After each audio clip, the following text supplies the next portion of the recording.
Should be right along here. There are no houses left standing. Well, let's get out and go find them. We'll find them.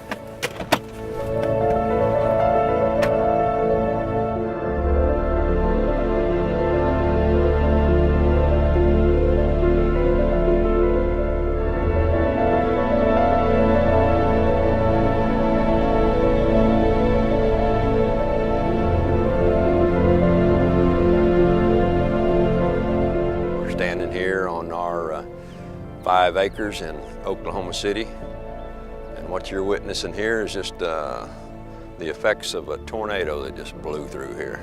The sirens went off, then we started getting text on our phones from family members telling us that it was getting close to us. And so the sirens went off again, and that's when our neighbors across the street and our next door neighbor on the east of us came over, and we got in, and we did put the door down. Right then I just said, I gotta go get my mom. So I just jumped out of the cellar and I took off running towards her house. And I go to the back door and I'm beating on it and she's not coming to the door, and I keep pounding, pounding, pounding. Finally she comes to the door and I said, Mom, we've got to go get in the cellar. And she has never gone to a storm shelter, never got in our shelter. The news was saying it's coming right down your street. If you're not underground, you're not going to make it. So I think she had heard that, and so she's ready to go. She didn't give me any resistance. So as we start running, my mom's 91, and if you can imagine a 91-year-old woman running, she was doing the best she could, but she was getting a little tired. And I turned around and said, Mom, come on, we got to go. And as I turned around, I'm seeing this funnel, and by then I'm hearing a roar like you always hear from a tornado. I jump in, close the door, and I shut the door, and I've kept my hand on it.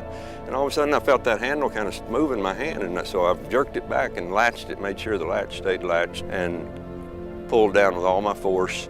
Another man who lived across the street, he reached over and he put his hand on there too to help me hold on it. Another man reached up and put his hand on me. I had this peace on me that I knew we weren't going to die, and the 2 ladies were sitting beside me and they were crying. So I held them, and I was just, Jesus, Jesus, Jesus. And and then one of the ladies, her daughter was standing across from us, and she was crying too. She said, would you pray for my daughter? And I said, yes. And I just began to pray the peace of God, protection, God, you watch over us, just praying God's word over us. 2 or 3 minutes later, you just heard it was just light rain, so we was pretty sure it moved on. And so I opened the door, and I'm looking out towards my neighbor's house, and she's in the shelter with us, and I say, well, this is not good. Your house is gone. And my neighbor, he said, how about mine? Can you see mine across the street? And I said, well, yours is still standing. I see it standing. It doesn't look too good, but it's standing. And then I have to turn around and look the other way at my house, and I said, well, our house is gone too. And we all climb out of the shelter. And it's been a week, and the people who have come by that we've been able to share, they'll just say, you have the best attitude, and I said, well, it's just things, and we're just thankful to be alive, and we know that God protected us. What Satan meant for evil, God will turn it around for good. That's what we believe. People, they say, well, God brings disaster.